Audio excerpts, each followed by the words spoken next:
Hello students, how are you all? I hope you all are fine. We were discussing the chapter metals and non-metals, and now today we will discuss some points that we have left in previous classes, okay? And we will also do some revision, okay? Occurrence of metals and non-metals. Out of the 92 naturally occurring elements, 70 are metals and about 22 are non-metals. यानी कि आपके जो periodic table है उसके अंदर जो आपके metals हैं 92 नेचुरली जो एलिमेंट्स हैं उनमें से आपके 70 मेटल्स हैं एंड 22 अराउंड यानी कि 24 पढ़े थे हमने प्रीवियस क्लास में आपके नॉन मेटल्स हैं. Okay, some elements show property of both metals and non metals. हमने मेटलॉइड्स भी पढ़ा था कि मेटलॉइड्स क्या होते हैं, जो मेटल और नॉन मेटल दोनों की प्रॉपर्टी शो करते हैं वो आपके नॉन मेटलॉइड्स होते हैं. Only some metals like gold, silver, platinum etcetera are found in the free state. आपके जो गोल्ड, सिल्वर, प्लेटिनम होते हैं आपके फ्री स्टेट में पाए जाते हैं. And most metals are found in the combined states as oxide, sulphides, carbonate, silicate. जैसे कि ये आपके फ्री स्टेट में है, बट ये कुछ आपके मेटल्स ऐसे हैं जो आपको कंबाइंड स्टेट में मिलते हैं. Okay, some non metals are found in the free state like helium, neon, argon etcetera.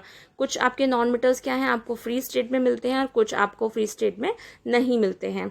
Now हमने ये टॉपिक मिस किया हुआ है, दैट इज मेटाल्यूगरी. मेटाल्यूगरी क्या होता है, मेटलर्जी क्या होता है? It is metallurgy is the science of extraction of metal from their ores and their purification. Metals का हम कैसे प्योरिफिकेशन करते हैं वो जो स्टडी होती है आप उसको मेटलर्जी में पढ़ते हो. नाउ मिनरल्स क्या क्या होते हैं आपके? Minerals are naturally occurring substances containing one or more element or their compounds. यानी कि मिनरल आपके वन या वन से ज़्यादा एलिमेंट्स को मिलाकर बनते हैं. ओके, नाउ ओर क्या होता है?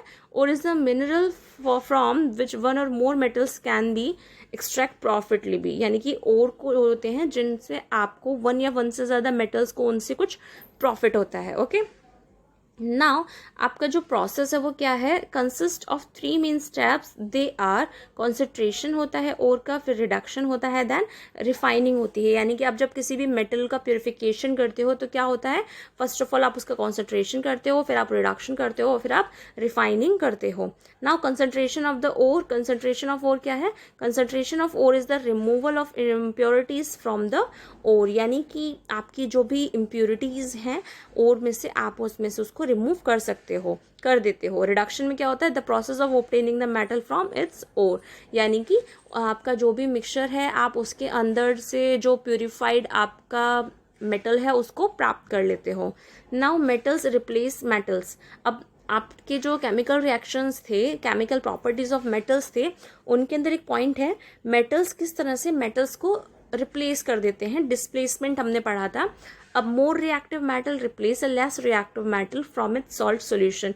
यानी कि जो भी सोल्यूशन में आपके मेटल्स होते हैं वहाँ आपका जो सबसे ज़्यादा रिएक्टिव मेटल होता है वो कम रिएक्टिव मेटल को क्या कर देता है? रिप्लेस कर देता है. Like magnesium replaces copper from copper sulphate solution to form magnesium sulphate and copper. यानी कि मैग्नीशियम और कॉपर सल्फेट के सॉल्यूशन में क्या होगा कि बिकॉज मैग्नीशियम आपका क्या है, ज़्यादा रिएक्टिव है, तो ये कॉपर को रिप्लेस कर देगा और ये बन जाएगा magnesium sulphate. Okay, zinc replaces copper from copper sulphate solution to for zinc sulphate and copper. ये हमने प्रीवियस क्लास में क्वेश्चन आंसर में देखा था. सेम वही चीज़ है, जिंक कॉपर सल्फेट के साथ रिएक्शन करेगा, कॉपर को डिस्प्लेस कर देगा और जिंक सल्फेट बना लेगा. Same thing is with iron. Iron replaces copper from copper sulphate solution to form in iron sulphate and copper. आपका जो फेरस है, आपका जो आयरन है, ये कॉपर से ज़्यादा रिएक्टिव है, इसीलिए कॉपर को डिस्प्लेस कर देगा और इसकी जगह ले लेगा और बनाएगा सॉल्यूशन के साथ ferrous sulphate. Okay, now activity series हमने पढ़ी थी, ठीक है, सेम वही सीरीज है ये डिक्रीजिंग ऑर्डर में. आपको इसको और अच्छे से रिवाइज करना है. नाउ नोबल मेटल्स क्या होते हैं? आपके कुछ आदर्श मेटल होते हैं. So metals like gold, silver, platinum etcetera retain their lustre because they do not react with air, water और acid, so they are called noble metals. कुछ आपके ऐसे मेटल्स होते हैं लाइक गोल्ड, सिल्वर और प्लेटिनम जो कि आपके लस्टर होते हैं, यानी कि बहुत चमकीले होते हैं, क्योंकि ये एयर के साथ, पानी के साथ या एसिड के साथ रिएक्शन नहीं करते हैं, इसीलिए हम इनको नोबल मेटल कहते हैं. Gold dissolved in aqua regia. Aqua regia is a mixture of concentration nitric acid and concentration hydrochloric acid in the ratio 1:3. यानी कि आपका जो मिक्सचर है ये, इसके अंदर आपका जो कॉन्सेंट्रेटेड नाइट्रिक एसिड होता है उसका पार्ट 1 होता है, और जो आपका हाइड्रोक्लोरिक एसिड है इसका 3 पार्ट होता है. ये जो रेशियो है वो 1:3 का है. तो आपके इस मिक्सचर के अंदर जो गोल्ड होता है वो डिजॉल्व हो जाता है. Pure is 24 carat gold. आपका जो प्योर गोल्ड होता है वो 24 कैरेट का माना जाता है. It is very soft and can not be use for making ornaments. लेकिन जो 24 कैरेट का आपका गोल्ड होता है वो बहुत ज़्यादा सॉफ्ट होता है, इसलिए ये ऑर्नामेंट्स बनाने की यूज़ में नहीं आता है. So it is mix with some silver और copper to make it hard. तो इसको हार्ड बनाने के लिए इसके अंदर कॉपर और हम सिल्वर को ऐड कर लेते हैं. Now alloy. अलॉय हमने पढ़ा था. अब अलॉय का हम एक alloy is a homogeneous mixture है आपका मेटल का. अब इसमें और नॉन मेटल्स में क्या थोड़ा डिफरेंस है, या कैसे ये मेटल्स और नॉन मेटल्स के साथ इसका कॉन्स्टिट्यूशन होता है, कैसे यूजेस होते हैं, हम वो डिस्कस करेंगे. सो स्टील आपकी एलॉय है जो आप आयरन और कार्बन की बनी होती है. इसका यूज हम करते हैं construction of tools, machines, tanks, vehicles, ships, rails, building, bridge, dams and etcetera. Stainless steel आपकी बनी होती है आयरन और क्रोमियम की. इसका यूज़ हम यूटेंसिल्स में, कटलरी, सर्जिकल जो इंस्ट्रूमेंट होते हैं आपके जो डॉक्टर्स यूज़ करते हैं उनको बनाने में. जो ब्रास है आपका वो कॉपर जिंक का बना होता है. इसका यूज़ भी यूटेंसिल्स, हैंडीक्राफ्ट, म्यूजिकल इंस्ट्रूमेंट में किया जाता है. ब्रॉन्ज आपका कॉपर और टिन का बना होता है. इसके स्टैचू बनते हैं, मेडल्स बनते हैं, बेल्स और ऑर्नामेंट्स बनते हैं. Next is alnico. एल्निको आपका आयरन, एल्यूमिनियम, निकल और कोबाल्ट का बना होता है. इसका क्या करते हैं, इसको हम मैग्नेट बनाने में यूज़ करते हैं, चुंबक बनाने में यूज़ करते हैं. ओके. नाउ कोरोजन क्या होता है? कोरोजन का मतलब होता है जंग लगना. Okay. So the surface of some metals get corroded when expose to moist air for a long time. जब आप किसी मेटल को एक लंबे समय के लिए मॉइस्ट एयर में रखोगे तो आपकी जो मेटल है वो कोरोडेड हो सकती है. This is called corrosion. इस प्रोसेस को कोरोजन कहते हैं. अब आप कोरोजन से, जंग लगने से अपने मेटल को कैसे बचा सकते हो? The corrosion of metals can be prevented by applying oil और ग्रीस. आप अपने मेटल पे ऑयल या ग्रीस लगा सकते हो, उसको पेंट कर सकते हो. गैल्वेनाइजेशन एक प्रोसेस है, आप ये भी कर सकते हो. इसमें आप कोटिंग करते हो मेटल्स के ऊपर जिंक की. जिंक आपका एक मेटल है जो कि नॉन कोरोसिव है, तो आप अपने मेटल के ऊपर जिंक की कोटिंग कर सकते हो.